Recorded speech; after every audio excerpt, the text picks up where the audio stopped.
Good morning or afternoon, depending on when you're waking up. This is a pretty straightforward assignment, but I wanted to give a little walkthrough just because it's nice to have hear a voice telling you what to do and to talk yourself through things. So this is the assignment that you're going to be doing. And I'm just going to kind of walk through it with the directions. The first thing you're going to do is you're going to open the turn this in file. This is the file where you're going to do your notes.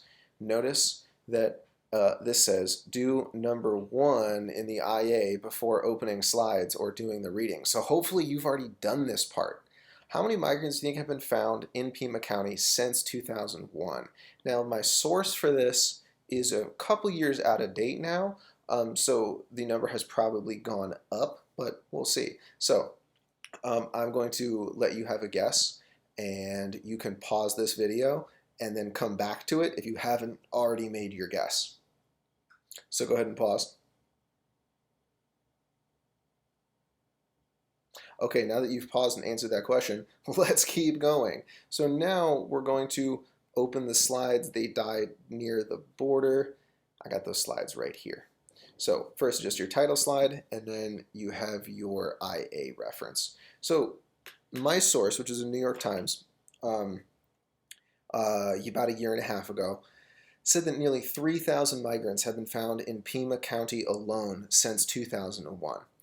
Pima County is a county in the Sonora Desert in Arizona, right on the border between the United States and Mexico, and it is where the vast majority of deceased migrants have been found in the United States. So I wonder how close your guess was to this number, because this number was much higher than I expected it to be. So you're going to fill in this with that number, 2,800, and then you're going to compare your guess to the actual number and just reflect on that. What do you think? Why do you think you were so correct? Do you know something about this already? Was it a wild guess? Was there something you think you maybe weren't taking into account? Are the amount of people traveling more than you expected? Was the number less than you expected? Whatever it is, share it right here and why you think so. What we're going to do after that is you're going to click on this link right here. The link is also in the slides right here. And it's going to bring you to this, a custom map of migrant mortality in Arizona. So directions for operating this map are here, okay? So you're just going to you're going to want to click the search button without messing with any of the criteria, okay? So if we just click the search without doing any criteria, it will return, if we zoom in a little here, there we go, now it populates. Each one of these dots represents a body that was found in the Sonora Desert, and they are logged here. So if you click reporting date right here, internet's creeping a little slow, but bear with me. There you go. And this is reporting from oldest to newest. I'm gonna switch this, click it again, so that it switches and now reports most recent to oldest. So the most recent update to this website was made on March 24th, 2020. So barely 1 month ago was the last update to this website. And I imagine that the only reason there have not been more updates since then is because of the coronavirus related shutdowns, and people aren't recording data and out in the fields like they normally would be. So on here, besides the records of who has died, they have the location of where they died. Oftentimes the exact locations aren't given here, but the surface management refers to whose land it was. So the Tohono O'odham Nation, that is a Native American tribe, so that would be a land reserve. U.S. Forest Service area that's controlled and run by the U.S. Forest, Bureau of Land Management. This basically refers to who owns the land. The most recent one was found on private land. And we have cause of death here. This particular one kind of rattled me when I opened this up because blunt force injury. Blunt force injuries, head and extremities, body condition, fully fleshed. So this particular person, this looks like a murder. This does not look like a migrant who died of dehydration because of a trip in the desert. This was a murder. So that's a little alarming. But if we scroll down, the vast majority of these, oh, there's another one. The vast majority of these are skeletal remains. Skeletal remains, skeletal remains. The body condition, see, the vast majority of them are skeletonized, skeletonized, completely skeletonized.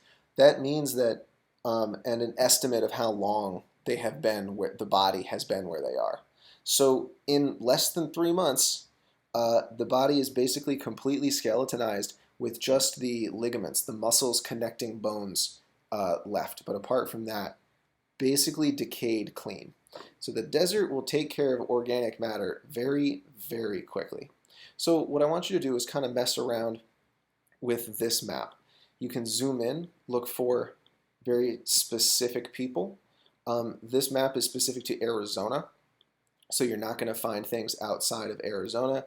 And of course, the boundary is we don't have any jurisdiction in Mexico. So all of the data is on the northern side of the border. Okay, obviously much higher concentration closer to the border and then a little more scattered as you get up there. So you can mess with these search parameters.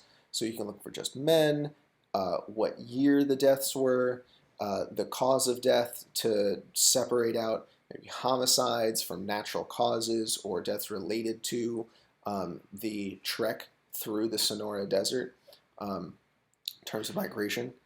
So mess with this a little bit and maybe 5-10 minutes, mess around, see what you find, see what interests you, and then come back and do this stop and jot. What is one thing that you noticed? This can be a pattern about the distribution across the map. This can be male versus female. This can be cause of death, anything. Just what do you discover that maybe you didn't know before when you look at that map, okay? Whenever you've had your fill of that map, it's time to get to the exit ticket. But wait, there's just a little more. We also have the reading. They died near the border. That reading is also linked to the assignment. It is a 2-page article that I lifted from the New York Times, and this is specifically about facial reconstruction. In the last lesson, the gallery walk we did, you were looking at items, things that were left behind in the desert, and looking for creating an identity, creating a profile of someone based on what they left behind. Lighters, letters, money, things that when you look at them kind of give you an idea about these people, where they were coming from, what their goals were, things like that. Gives a really personal touch to it. And that is oftentimes one of the only ways that we can look for identifications and try to figure out who these remains belong to, who's missing an uncle or a father or a brother or a mother, and try to reconnect them. But often it can be really, really difficult when all you have is a couple trinkets, a lighter, a wallet without an ID that we found in the desert. So one attempt that people are making to try to increase the rate of identification is facial reconstruction.